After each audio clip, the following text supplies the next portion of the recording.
fries, and a drink. You can add a sundae for only 99 cents. Now that's a doggone good deal at Dairy Queen, Silver Springs, where they always treat you like kings and queens. Ocala's information station, 1370 WOCA. Ocala.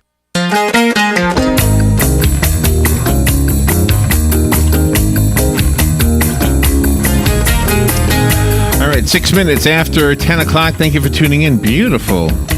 What is today? Wednesday. Beautiful Wednesday morning. Yeah. Right? What a great lineup this morning. Some really great interviews. I hope you're enjoying it as much as I am, and you're going to enjoy this next interview just as much. And let me start it this way.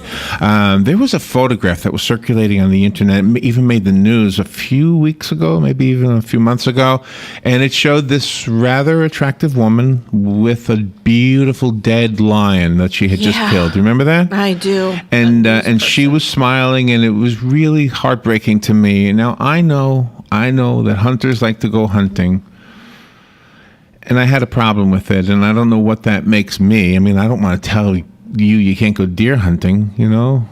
I don't even like that, to be honest with you, but I mean, people eat their deers, and I eat cows. I have no problem eating. Yeah. So I don't want to be a hypocrite here, but it just really disturbed me.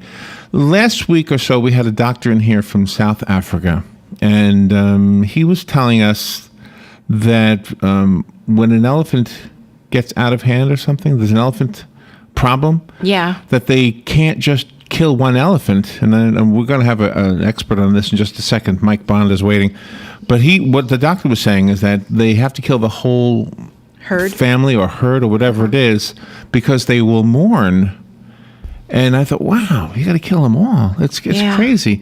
The headline on usually I'm sent one or two sheets of paper to prepare me for an interview, and the headline on this one says, African elephants projected to be extinct by 2025. Mike Bond is on the phone. He is an author. We'll say that first. He's an environmental activist. He's the founder of the Saving Paradise Project, which is an international energy he is an international energy expert, a war and human rights correspondent. Wow. As well as an award-winning poet and a best-selling author. This book we're going to talk about today is a novel, but it's based in large part on some real things happening in this world. The book is called The Last Savannah, and we're going to talk about the Saving Paradise Project as well as the endangered elephants and maybe even some of the other animals, and see what he thinks about that. I'm sure he saw that photograph, right? Yeah. And you said he's in Hawaii? Yes, Hawaii. Oh, wow. Hawaii. Wow. Probably the only state in the country right now that's not cold. Yeah. I think. I don't know. Even Florida's cold today. Good morning, Mike Bond. Good morning, Mike. Good morning, Larry. Thank you for having me on the show. You're welcome. And I hope that echo went away. Did it improve any? It sure did. It's gone. Oh, good. See, I've been told that, but I don't know what causes it when we're off the air. Well, anyway, thank you for being on the air. So let me start with this. Did you see that photograph that I was referring to? Yes, I did, Larry. It was a tragic photograph. Now, why was it tragic? Why are we okay with killing deer but not lions? That's a really good question, and you already touched on a couple of the differences, Larry.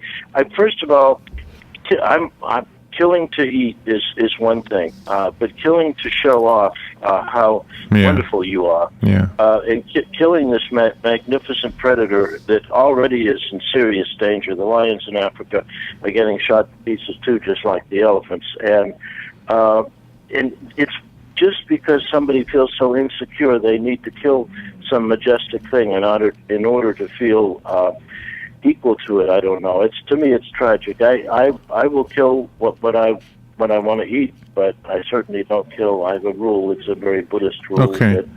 Well, all life does fun. You actually articulated what I felt better than I ever did. So I appreciate that. Yeah, I thought that too. So are you a hunter?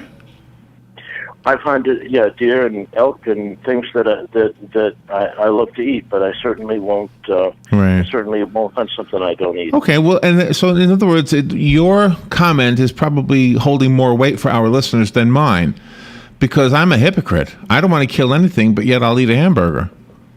Well, we're set up that way, Larry. In other words, it's so easy in our culture to go in and, as you said, buy a hamburger. But I wouldn't consider it hypocrisy.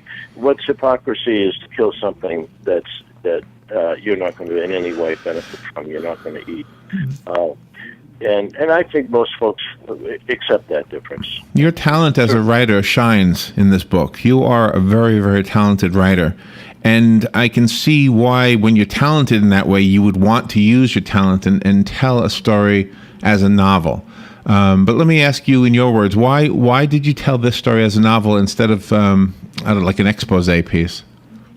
That's again a very good question, and what it comes down to, what I try to do in all my novels, is I try to put the reader right in the same place I am. I tend to live a very exciting and adventurous life, and with a lot of danger, and I want the reader to be there too. So I find that if the reader is there, like if the reader is hunting poachers, ivory poachers in the jungles of Kenya, if the reader's really there and they see the tragedy that happens, they get emotionally involved. And when we're all emotionally involved, that's when we want to change things. So yes, it's a way of making people, bringing a new experience to someone at such a deep level that it leaves a lasting impression on them.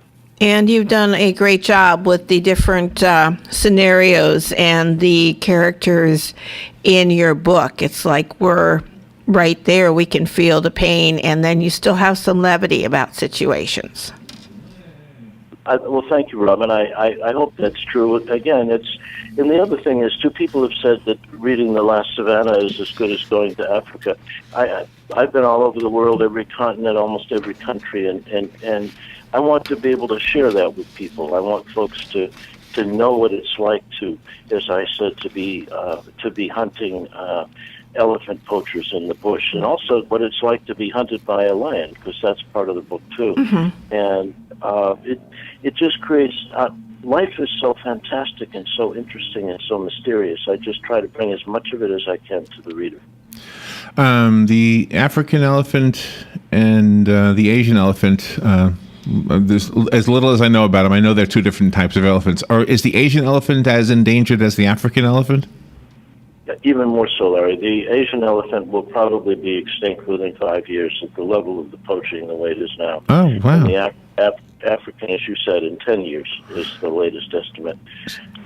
When I was in my 20s, I remember in Kenya, you would sometimes see a herd of elephants that would be 3 miles across and 10 miles long. One herd. Wow.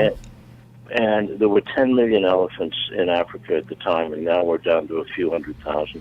And they'll be gone as they're going at the rate of 100 a day. They're being killed off at the rate of 100 a day. You know, Africa is a continent, so there's lots of countries, where therefore lots of laws, lots of different rules. Is the elephant protected in any of those countries, or all of them, or none of them? To a certain extent, but most of these countries are very poor. They're somewhat disorganized. Some of them only have a government in name only, and the laws are powerless. In essence, what's happened with poaching, ivory poaching, is and most of it is due to the wealth of China.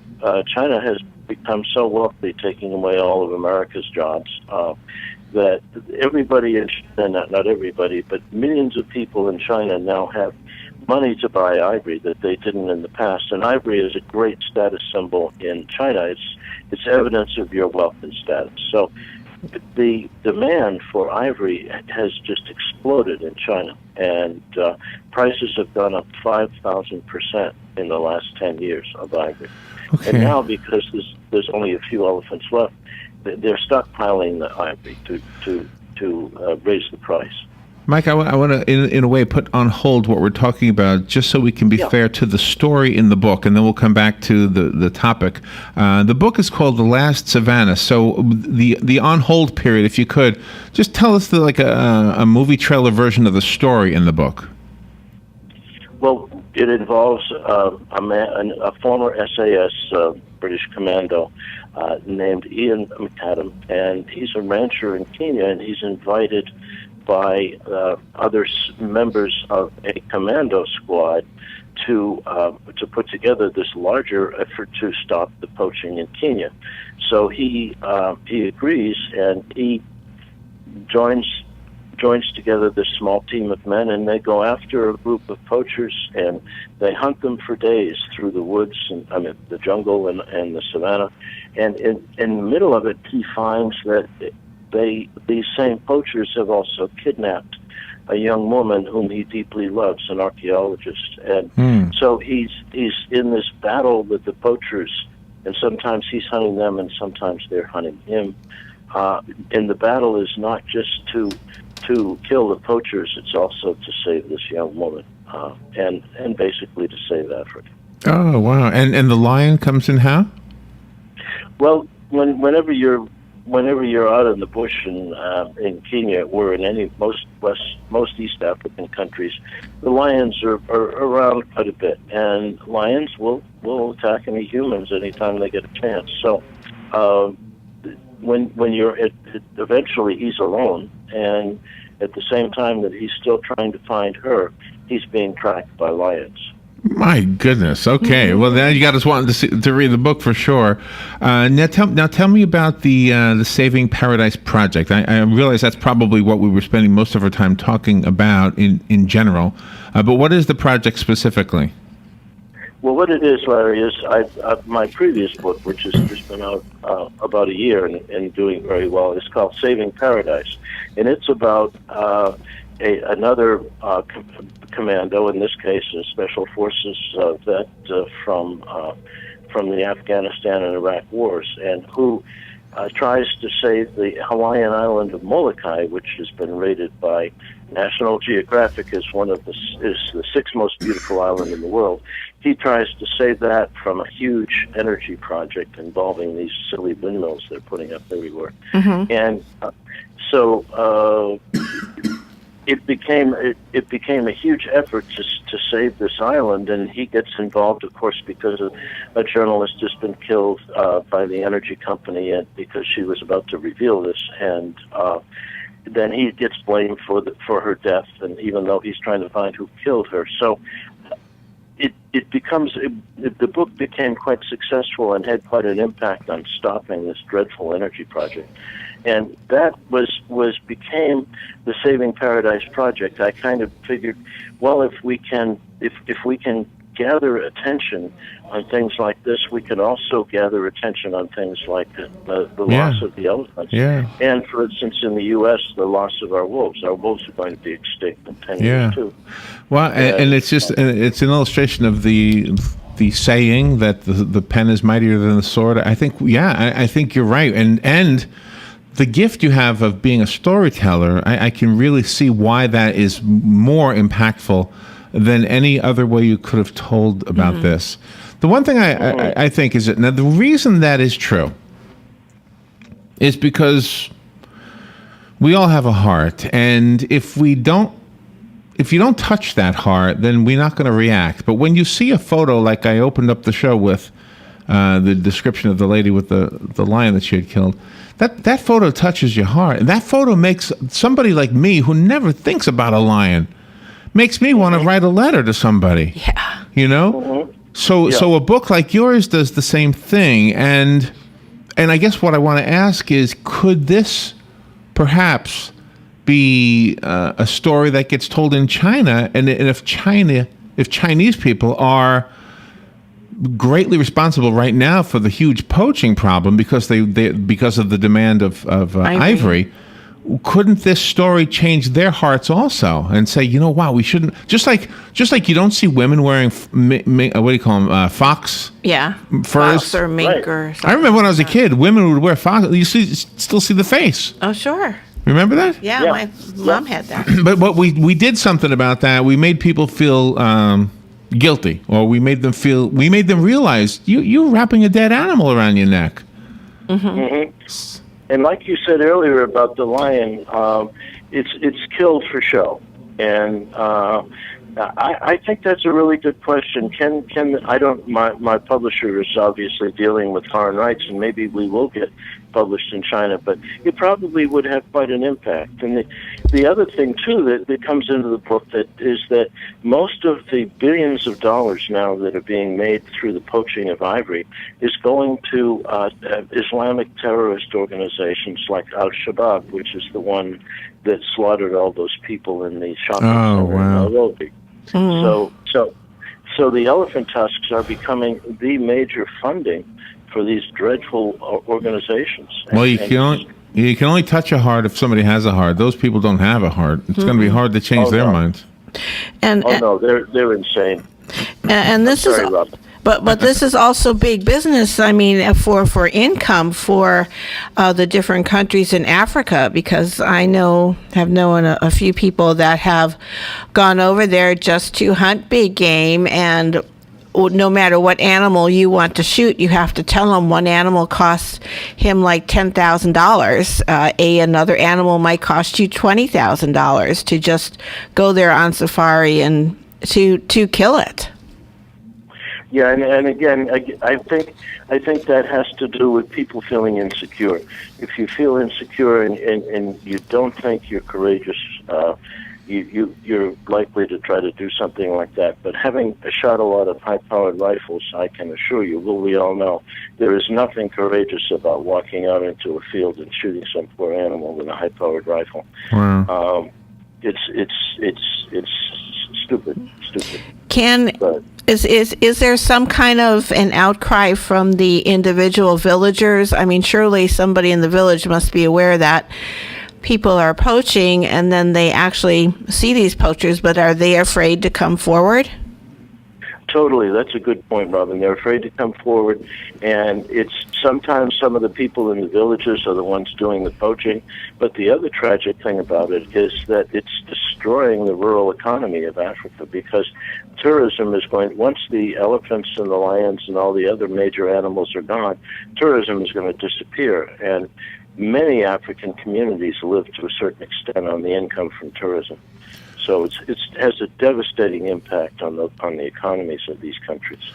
Well, again, I think the fact that you've written a story about this and written it well and written it in such a way that even if you didn't care at all about the plight of the elephant, that you would care by the time you finish reading the book. I think that's the amazing goal that you were able to achieve with this. And I guess if it was translated into Chinese, you'd probably have a lot of Chinese people saying, you know what, I'm not going to buy ivory anymore. Mm-hmm. But like you say, if there's a market for it and it's funding, I don't know. Boy, maybe you'll never know the great impact sitting at the computer and typing up this story for however long it took you. You'll never know how much of a contribution that made.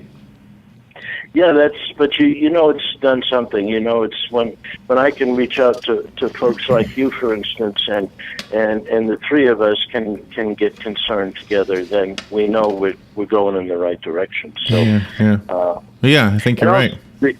Also, the writing, most of the book is based on my actual experiences doing things like hunting the ivory poachers. So it gives me a chance to renew my understanding with the moments, the very frightening moments that you're tracking down ivory poachers. And of course, they're better armed than you are. They've got automatic rifles, and at the time I did not. So for the writer too, it can be a very deep process. And this must have been extremely emotional for you, given what you have said about your history, because this story isn't just something where you can't believe it. You can believe it. I mean, you're right there in the middle of everything.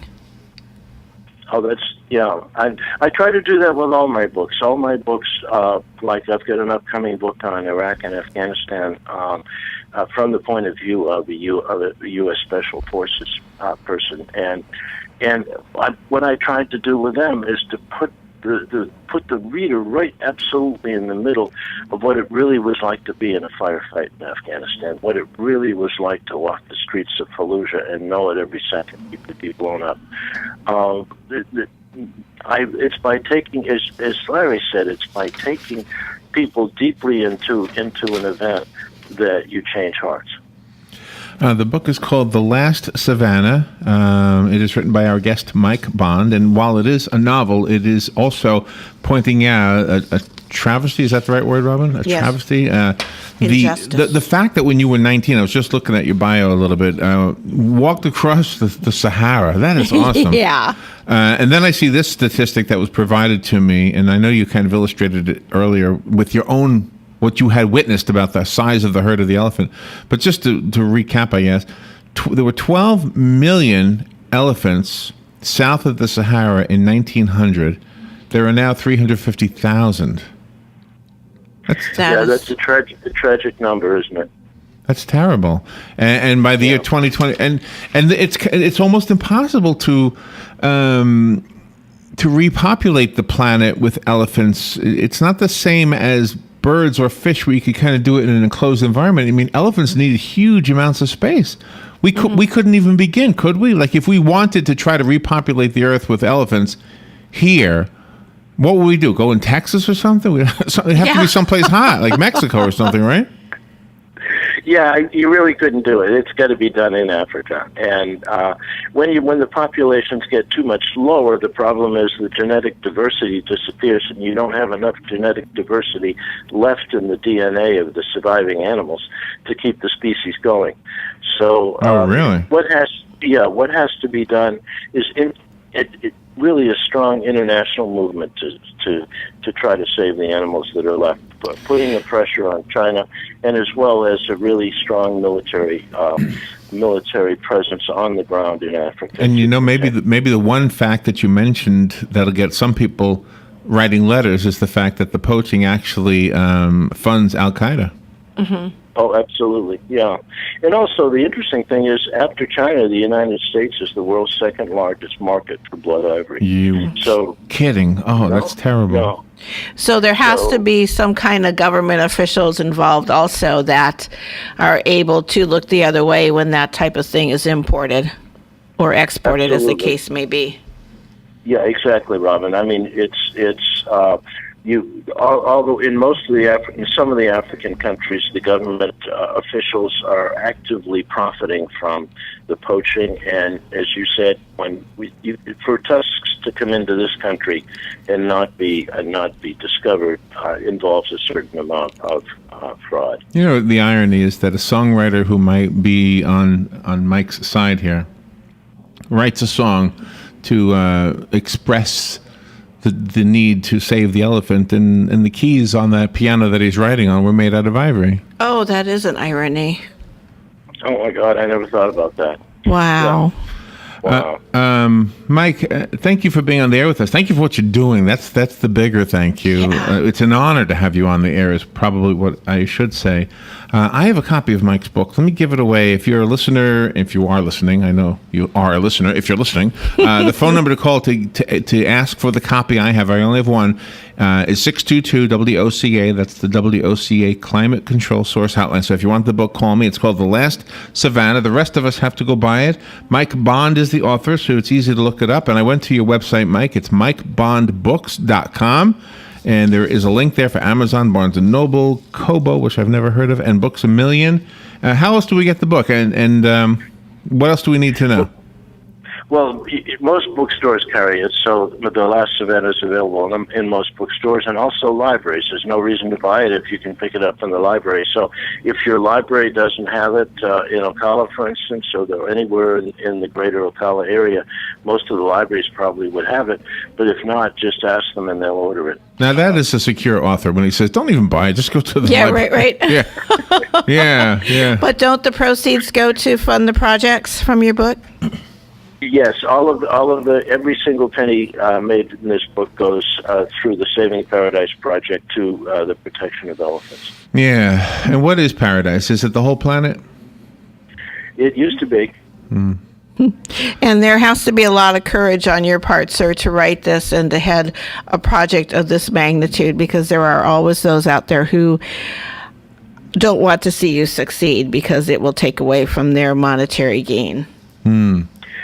Yeah, that's true, Robin. I hadn't thought about that. But so many people are so good good-hearted, and reaching out to the good-hearted. The vast majority of Americans and the vast majority of people in the world are good-hearted, kind, and care about things, and those are the people that we reach out to. And you're doing the same thing with the show. You're reaching out to people and making a network of people who are concerned. I think it's wonderful. Yeah, I think the show is wonderful, and we're all doing the same thing.